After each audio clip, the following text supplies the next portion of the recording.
म्हणून मालकाने माझ्या घरातलं माझं सामान बाहेर काढून देतो. त्याला आम्ही तिघही भाऊ बॅचलर होतो, त्यामुळे आमचा फार मोठा संसार नव्हता. 2-2 बॅगा उचलायचं बाहेर निघायचं.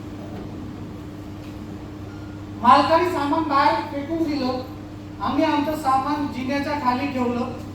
तिघं भाऊ मित्रांच्या, वैयक्तिक मित्राच्या, आम्ही तिघं भाऊ आमच्या मित्राच्या घरी झोपायला जायचो.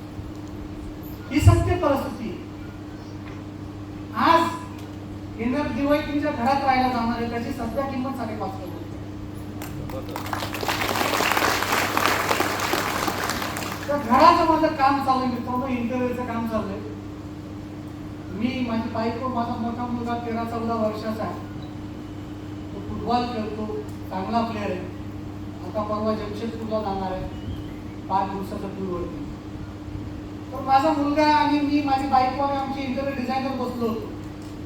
तर ते पूर्णपणे थीम, पूर्ण 3D प्रेझेंटेशन दाखवलं. आमच्या लाईफस्टाईल प्रमाणे प्रत्येकाचे बेडरूम, प्रत्येकाचा रूम कसा असला पाहिजे, काय आमच्या राशीप्रमाणे सगळ्या गोष्टी, कलर कॉम्बिनेशन कसं असलं पाहिजे. तर माझा मुलगा बोलता बोलला, डॅडा घराच्या कामामध्ये नो कॉम्प्रोमाइज. घराचं काम करताना कॉम्प्रोमाइज करायचं नाही, नो ऍडजस्टमेंट. मग सगळ्या फिटिंग, सगळं सामान बघताना माझा मुलगा पण असतो बरोबर.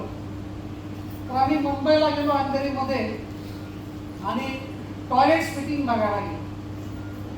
त्याने एक टॉयलेट फिटिंग आम्हाला दाखवलं.